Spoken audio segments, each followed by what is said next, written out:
So this is the Tesla Optimus last year. It has a little bit of a Biden walk to it. It's not the most impressive. It's pretty impressive for, what it is, but nothing too crazy. But let's check out what we got going on with the new one. Now, keep in mind, if you want to understand how disruptive a technology is going to be, the only thing that matters is the difference between the first and second derivative of the acceleration time graph. Now, let's watch this.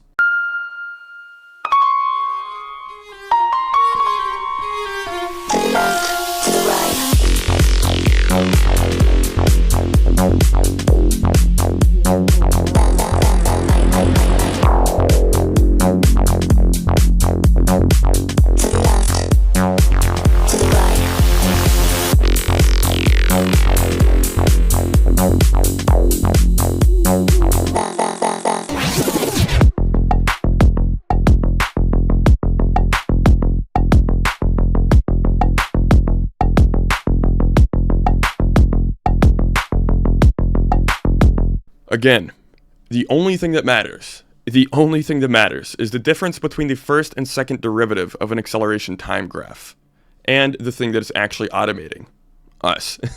No, but it won't automate us. It'll augment us to an insane degree. We are basically getting employees ourselves. Like every single person is going to have an employee. Basically, what is AI and robotics? The decentralization of intelligence and labor as capital. That simple. But anyways, basically, this is insane. Like, the rate of improvement isn't necessarily like linear. It's not just exponential. This is a vertical lift. It's not like we're accelerating. We are lifting.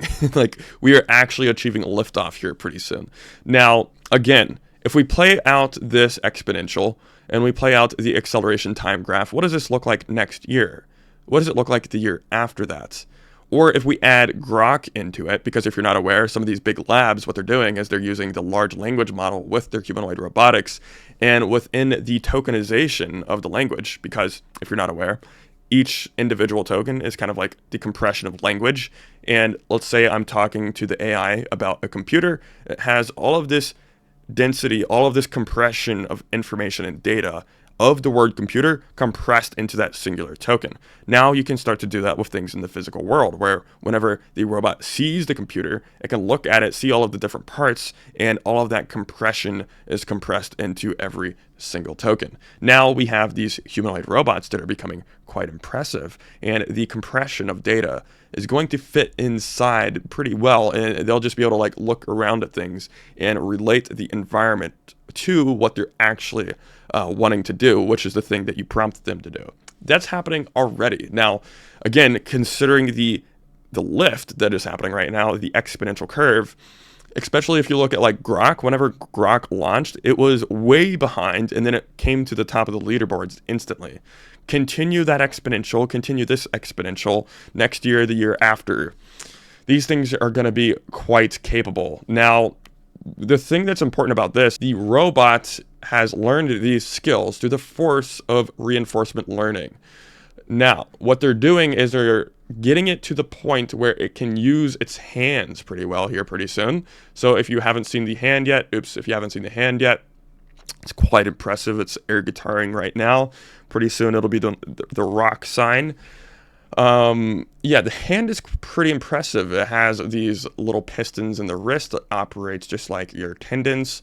And honestly, it's better than my hand. So it's now learning how to use that pretty well. As you can see, it can catch a ball and stuff. It actually catches 2 in a row. But it's now learning how to use that. And they're going to continue the reinforcement learning process to the point where literally any economically viable task, this thing will just be able to do, and it'll just be able to do any of them, literally any of them. So I made a prediction a few months ago where I said in a few years, this thing will probably be able to do like blue collar work, such as plumbing or electrical work, and people called me crazy, which I expected.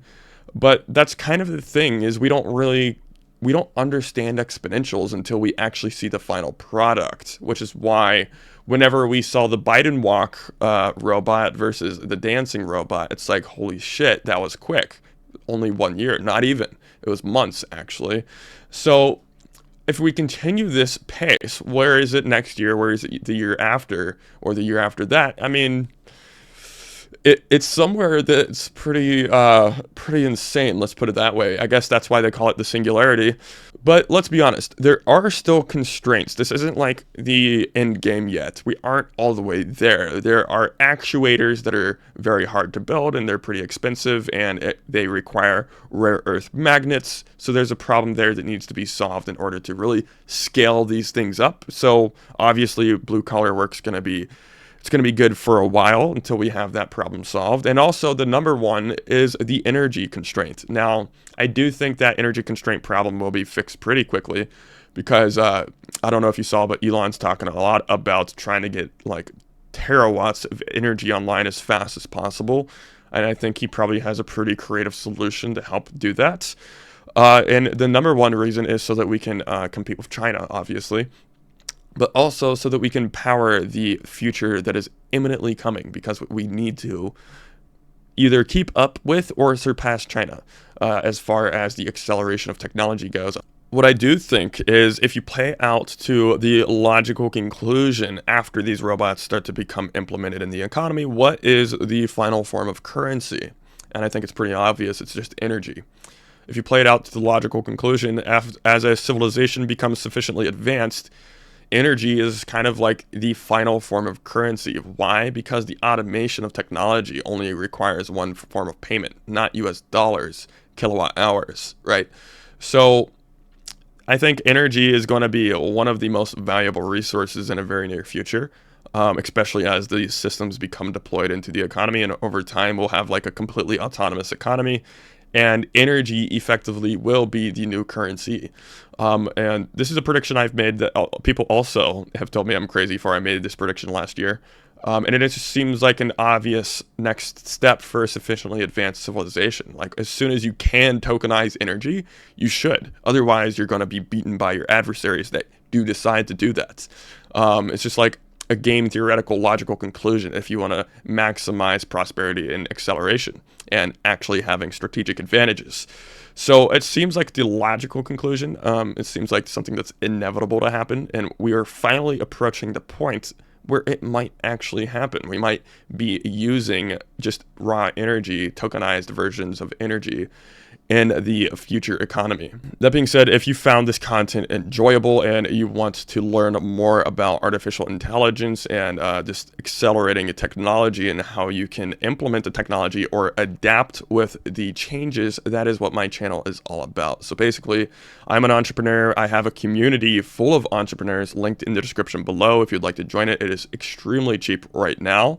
We talk about entrepreneurship, adapting with the technology, investing, all of those different types of things.